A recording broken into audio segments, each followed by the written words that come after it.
ఆంధ్రప్రదేశ్ అభివృద్ధికి నాదీ పూచి అంటూ మొదటి నుంచి పనిచేస్తున్నారు. అభివృద్ధికి మార్గనిర్దేశం చేస్తున్నారు. కేంద్రం నుంచి రాష్ట్రానికి ప్రాజెక్టులు తీసుకురావడానికి తన వంతు కృషి చేస్తున్నారు. అవినీతి రక్కసిపై పోరాటం చేస్తూ ప్రజల సంపద ప్రజలకే చేరాలన్న పోరు బాటలో ఆయన ముందు నిలుస్తున్నారు.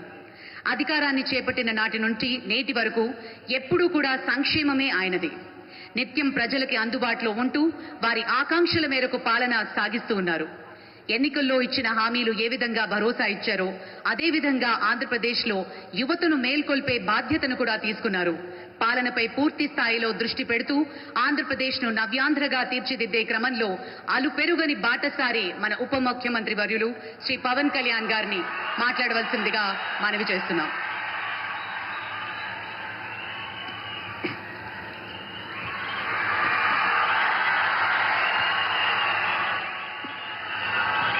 ఒక సదుద్దేశం, ఒక సదాశయం లేకుండా ఒకరు కన్యాకుమారి నుంచి కశ్మీర్ వరకు నడిచిన అది ఒక నిరర్ధకమైన నడకగా చరిత్రలో మిగిలిపోతుంది.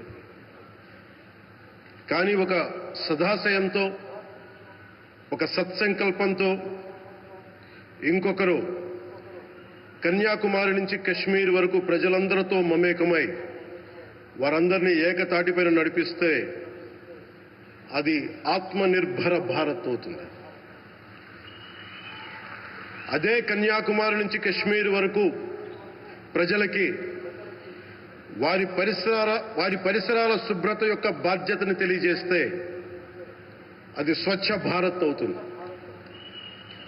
అదే కన్యాకుమారి నుంచి కశ్మీర్ వరకు ప్రజల గుండెల్లో దేశభక్తి, ధైర్య సాహసాలతో నింపితే అది పటిష్టమైన, బలిష్టమైన భారతం అవుతుంది. అది ఒక రోజున అఖండ భారతం అయి తీరుతుంది. ఒక బలమైన భారత్ కోసం, ఒక దృఢమైన దేశం కోసం, జగత్తంతా వసుదైక కుటుంబం అనే భావన కోసం 4.5 దశాబ్దాలుగా పరితపిస్తూ, పరిశ్రమిస్తూ ఆ దారిలో ఎదుర్కొన్న ప్రతి పరాజయాన్ని, పడ్డ ప్రతి అవమానాన్ని నవ్వుతూ స్వీకరిస్తూ వాటినే విజయాలకి ఇంధనంగా వాడుకుంటూ దేశాన్ని అభివృద్ధి పథంలో నడిపిస్తూ భారతదేశాన్ని ప్రపంచంలోనే 3వ బలమైన ఆర్థిక వ్యవస్థగా తీర్చిదిద్దేలా నడిపిస్తున్న మన ప్రియతమ ప్రధాని, మన గౌరవ ప్రధాని శ్రీ నరేంద్ర మోదీ గారికి నా తరపున 5 కోట్ల మంది ఆంధ్రప్రదేశ్ ప్రజల తరపున నా హృదయపూర్వక నమస్కారాలు.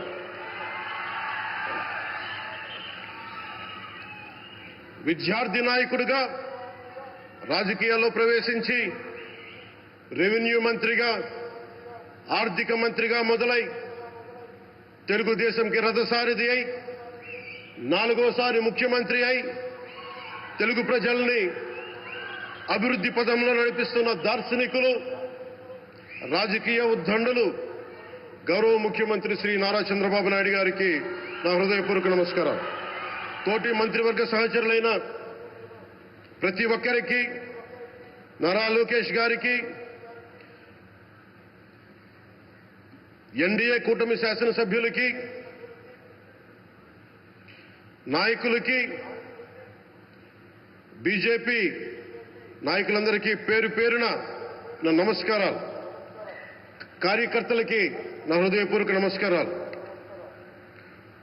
బీజేపీ నాయకురాలు శ్రీమతి పురంధేశ్వరి గారికి నా హృదయపూర్వక నమస్కారాలు. మా ఎన్డీఏ కూటమికి 164 అసెంబ్లీ స్థానాలు, 21 మంది పార్లమెంట్ సభ్యులనిచ్చి మమ్మల్ని వారి విలువైన ఓటుతో వేసి గెలిచిన ప్రతి ఒక్కరికి ఆడపడుచులకి, అక్క చెల్లెలకి, పెద్దలకి, పిన్నలకి, యువతులకి, యువకులకి పేరు పేరున నా హృదయపూర్వక నమస్కారాలు.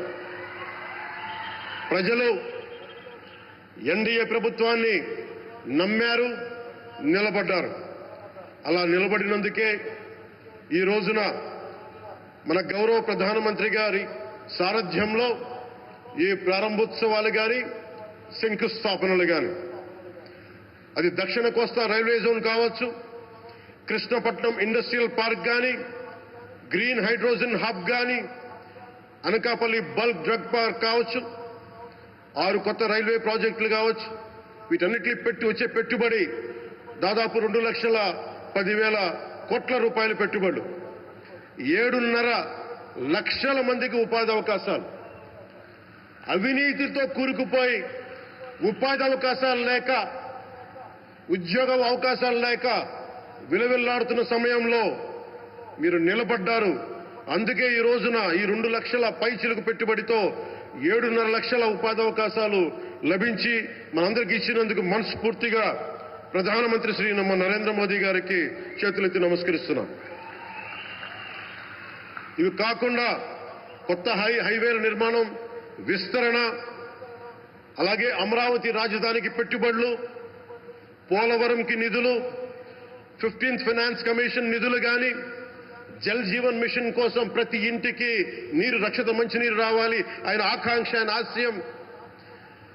మనకు గంట కాదు 24 గంటలు రావాలని పడ్డ తపన ప్రధానమంత్రి గారిది. వీటన్నిటికీ చేయగలుగుతున్నాం, ముందు ప్రారంభించామంటే మీరు మా మీద పెట్టిన భరోసా, మా మీద పెట్టిన నమ్మకం, గౌరవ ప్రధానమంత్రి గారి మీద మీరు చూపించిన నమ్మకం. ఈ రోజున అది 2 లక్షల పైచిలకు పెట్టుబడులుగా ఇక్కడికి వచ్చింది. ఎక్కడో మన మారుమూల గ్రామాల్లో 70 సంవత్సరాల పాలనలో గ్రామాలకి రోడ్డు లేదు.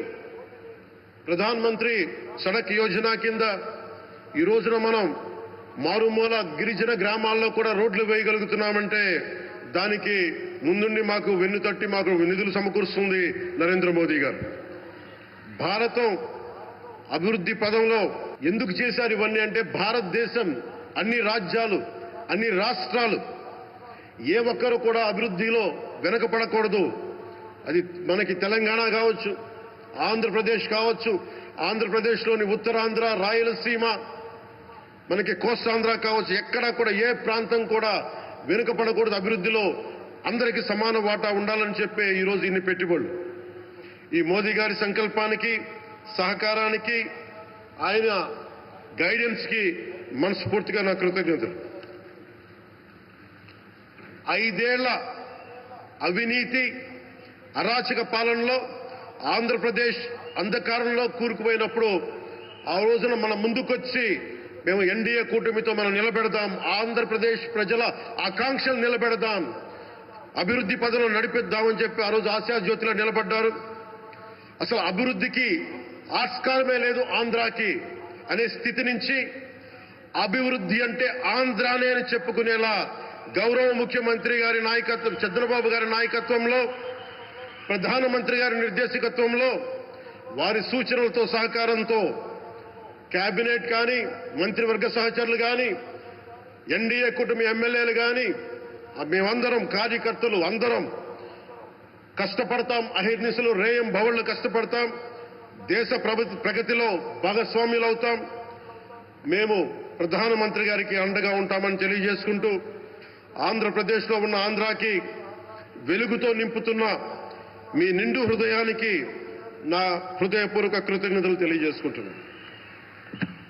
మరోమారు మీ అందరికీ ధన్యవాదాలు తెలుపుకుంటూ, నమ్మకం పెట్టారు.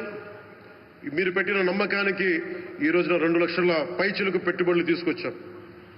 ప్రధానమంత్రి గారు ఉండటం వల్ల, సమర్థవంతులైన చంద్రబాబు గారు ఉండటం వల్ల మేమందరం నేర్చుకోవడానికి, పనిచేయడానికి సంసిద్ధంగా ఉన్నాం.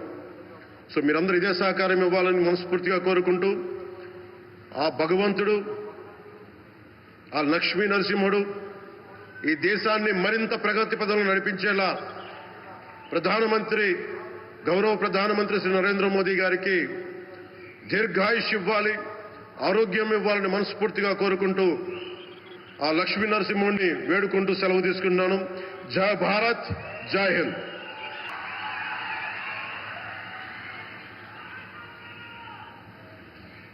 Thank you, sir. Thank you very much.